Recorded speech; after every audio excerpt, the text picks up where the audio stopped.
যারা এনজিপি বা শিলিগুড়ি 3 টায়ার এসিতে সিট পাচ্ছ না কিন্তু এসি কোচে ভালোভাবে যেতে চাও, ধর্মতলায় চলে এসো ভলভো করে, ফ্যামিলি হোক কিংবা এক্সপ্রেস লাইন।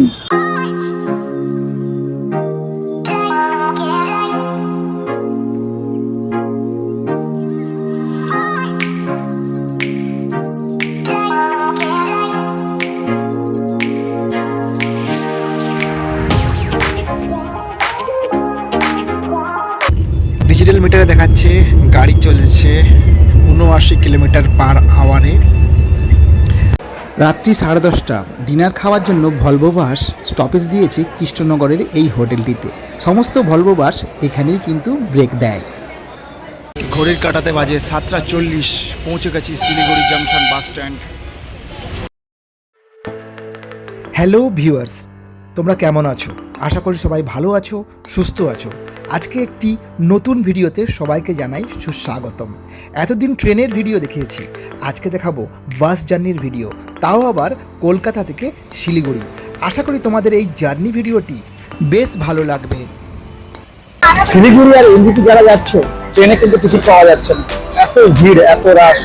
কিন্তু আজকে আমি যাচ্ছি ধর্মতলা থেকে ভলভো বাসে করে শিলিগুড়ি। ধর্মতলা থেকে অনেকগুলো কোম্পানির ভলভো বাস শিলিগুড়ি যায়, যেমন easy ride, express line, green line, Shyamoli ইত্যাদি। আমি গিয়েছিলাম এক্সপ্রেস লাইনের বিজনেস ক্লাস বাসে। বাসটির পরিষেবা দুর্দান্ত ছিল। ভেতরের অ্যাটমসফিয়ার এবং ভেতরের যে পরিষেবা চোখ ধাঁধানো।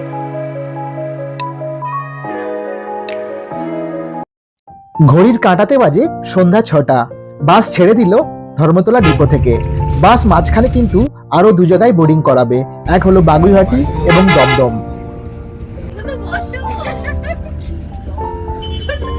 বোর্ডিং এর কিছুক্ষণের মধ্যেই চলে এলো জল এবং সন্ধ্যেবেলার নাস্তা। নাস্তাতে দিয়েছে এরকম খাবার দাবার, দেখতেই পাচ্ছ। এটা হলো একটা ঝুড়ি ভাজার প্যাকেট, আর সঙ্গে দিয়েছে একটি জিরা বিস্কুট আর একটি কেক। অবশ্যই এগুলো খেলে কিন্তু একজন মানুষের যথেষ্টই পেট ভরে যায়। সামনের যে টিভিটি রয়েছে, এটির সমস্ত কন্ট্রোল কিন্তু এই মাথার উপরের এই বোতামগুলো দিয়ে করতে হয়। এখানে লাইটের বোতামও কিন্তু পেয়ে যাবে। সঙ্গে এখানে একটা এসির এখানে একটা হোল রয়েছে, আর পায়ের কাছে আরেকটি হোল রয়েছে। টিভিতে কিন্তু সমস্ত চ্যানেলই তোমরা দেখতে পাবে, কারণ টোটালি ওয়াইফাইতে কানেক্ট করা। আর এটি হলো হেডফোন, কারণ তোমরা সাউন্ড কিন্তু এই হেডফোনের মাধ্যমেই শুনতে হবে। আমি তো প্রথমেই ধোনির যে সিনেমাটা ওটা চালিয়ে একটুখানি দেখেছিলাম, তারপরে আইপিএল খেলা দেখতে দেখতে আমি আরামসে পৌঁছেছিলাম আমার গন্তব্যে। জার্নির ভিডিও সত্যি অসাধারণ। এরকম একটা অসাধারণ জার্নি আমি তো আগে কখনো করিনি। তোমরা যদি এরকম একটা জার্নি করে থাকো ভলভো বাসে করে ধর্মতলা থেকে শিলিগুড়ি, তো অবশ্যই কিন্তু কমেন্ট সেকশনে জানিও। দেখো কত সুন্দর একটা পিলো, ঠিক এই যে ভলভো লেখা আছে এর নিচে এই পিলোটা দেওয়া রয়েছে। এছাড়া এই বাসের যে অ্যাটমসফিয়ার, এই অ্যাটমসফিয়ারটাই কিন্তু অন্যরকম। কারণ কোনো জার্নি কিন্তু আমি একদমই বুঝতে পারিনি যে বাসে যাচ্ছি না ট্রেনে।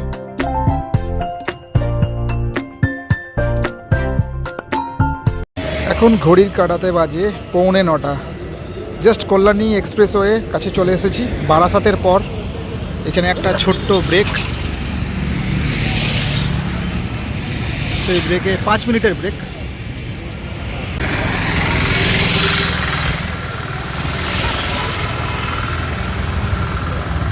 একটা জিনিস লক্ষ্য করলাম, কলকাতা থেকে কল্যাণী এক্সপ্রেস পর্যন্ত আসতেই সময় লেগে গেল প্রায় 2.5 ঘন্টা। এইটুকু বলতেই পারি, এই যে ভলভোতে করে শিলিগুড়ির যে জার্নি কলকাতা থেকে, এই জার্নি কিন্তু ভীষণ লাক্সারিয়াস ফিল আনবে। বিকজ টিভিতে যখন একদম মন পছন্দ, বিশেষ করে আমাদের ছেলেদের, এরকম যদি আইপিএল খেলা দেখতে পাই, সত্যি কোনো বাফারিং হচ্ছে মাঝে মাঝে, বাট বেশিরভাগটাই কিন্তু দেখা যাচ্ছে, পরিষ্কার দেখা যাচ্ছে। আজকে খেলা হচ্ছে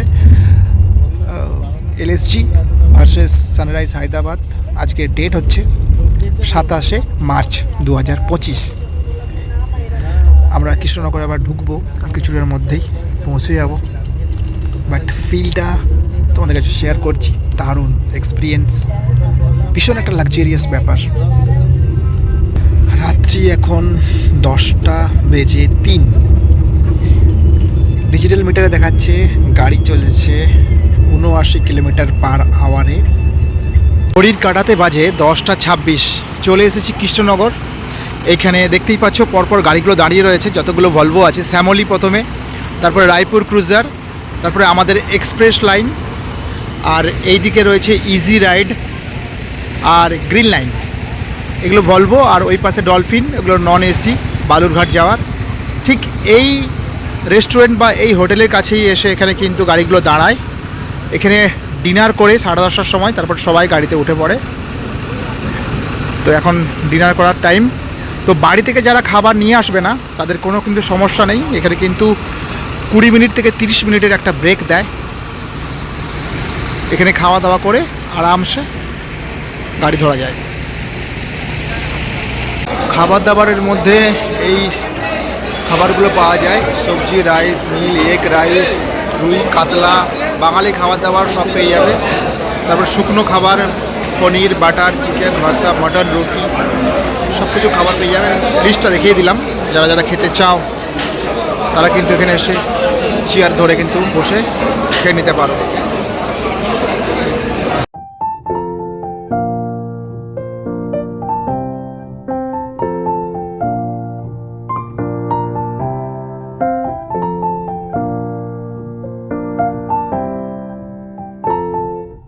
এরকম একটা কুপন নিয়ে নিতে হবে।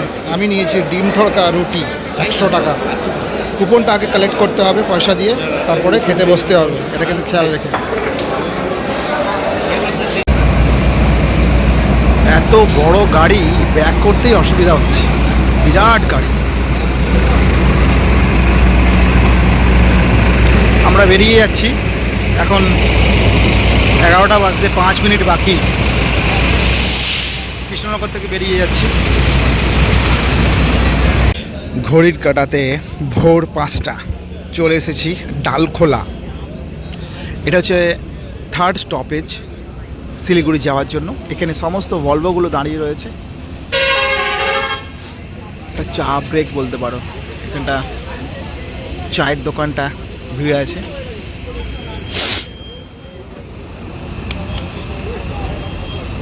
ডালখোলায় সকাল 5টায় ব্রেকটার সময় বাসওয়ালারা অবশ্যই ঘুম ভাঙিয়ে দেবে সবার। অনেকেই এখানে চা খাওয়ার জন্য নামে এবং বাথরুম করার জন্য নামে, এরপরে কিন্তু আর ঘুম আসেনি। মনটাও খুব খুশি, কারণ শিলিগুড়ি ঢুকতে চলেছি। চা বাগানগুলো দেখলেই বোঝা যায়। ঘড়ির কাঁটাতে বাজে 7:40, পৌঁছে গেছি শিলিগুড়ি জাংশন বাস স্ট্যান্ড। এটা হলো এক্সপ্রেস লাইনের বাস স্ট্যান্ড, মানে রাস্তার উপরেই নামিয়ে দিচ্ছে। 7:40 ঢুকিয়ে দিল। জার্নি দারুণ ছিল। কেউ যদি এক কথা জানতে চাও জার্নিটা কেমন ছিল, বাসের জার্নি, বাস বলে বুঝতেই পারিনি যেটা বাসে এলাম। Business class journey. এবার লাগেজ বের করতে হবে। এবার বলি খরচা খরচ কেমন। এইরকম বিজনেস ক্লাস বাসে মোটামুটি 1500 থেকে 3000 পর্যন্ত ভাড়া থাকে। এই ভাড়া কিন্তু ডাইনামিক হয়, বাড়ে এবং কমে। আমি মোটামুটি 1 সপ্তাহ আগে কেটেছিলাম, আমার ভাড়া নিয়েছিল 2200 টাকার মতো। অনেকেই দেখলাম 1800-1900 টাকায় কেটেছে 10 দিন আগে, 15 দিন আগে, 1 মাস আগে বুকিং করলে। ইনস্ট্যান্ট বুকিং করলে প্রায় 3000 টাকার মতো পড়ে। তো বন্ধুরা, ভিডিওটি কেমন লাগলো? ভালো লাগলে একটি লাইক করো, চ্যানেল নতুন হলে সাবস্ক্রাইব করতে কিন্তু ভুলো না।